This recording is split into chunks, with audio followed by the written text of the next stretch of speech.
Ahoj Fabio, Ahoj. rada ťa opäť vidím. Môžeš mi porozprávať, čo tu dnes v Bratislave v stánku všetko máte?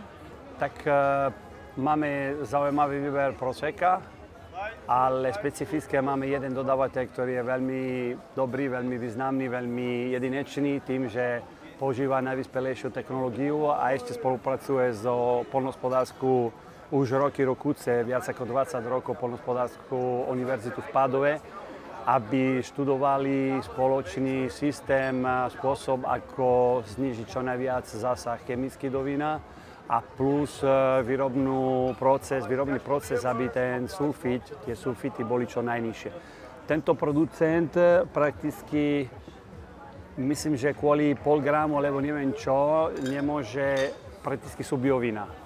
Prakticky sú biovína. Čiže tou technológiou dosiahne to, že budú biovína bez chemického zásahu? Ale nemusí patriť do bio, lebo on aj tak používa takú technológiu, ktorý dovoluje a povoluje ten najnižší zásah možný. Rozumiem. A môžeš mi povedať, aké vínka tu dnes máte? Tu sme si vybrali tu nejaký extra dry, veľmi zaujímavé, potom jeden Brut Millesimato a Prosecco Brut Rosé, ktorý samozrejme 85% Glera podľa protokolu a 15% Pinot Noir. Veľmi zvláštne, veľmi zaujímavý, pritiažlivý rozé.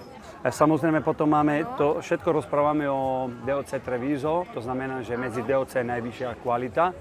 Není DOC G, Valdobbiadene Conegliano, ale je to srdce tradície, kde sa pestuje Prosecco aj Treviso. Toto tu je taký Brut Millesimato. Millesimato to znamená, že je výber roka z jednej vinice. Máš tam krásne hrozno a z toho sa rozhodne, že len z toho hrozno, lebo má krásnu expozíciu, ale ten rok bol vydarený, tak si berie celé to hrozno a urobíš Millesimato. A potom máme taký veľmi ľahúčky extra dry. Áno, ten istý expeditor Lorenzo Vini, takže aj toto je veľmi zaujímavý extra dry, ľahúčky, neunavuje, má jediný problém, že keď si vypiješ jeden pohár, nie si musí sa druhý, takže niekedy strácaš aj kontrolu. A na to my pomôžeme a zastavíme to.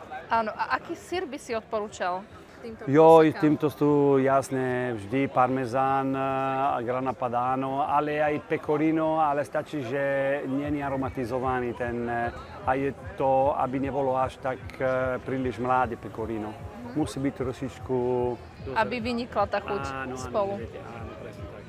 A kde ťa ľudia nájdú v Bratislave? Najviac do Zlavovo námestie.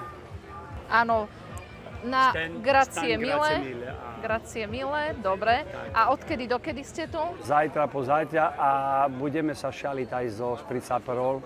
Máme neskutočné zásoby pre Bratislavčania. Takže ľudia môžu prísť na ochutnávku. Samozrejme. Začínajú s Proseckom a skončia s Spritz Aperolom. Super, tak ďakujem pekne. Ďakujem, tešíme sa, grazie. Grazie Mille.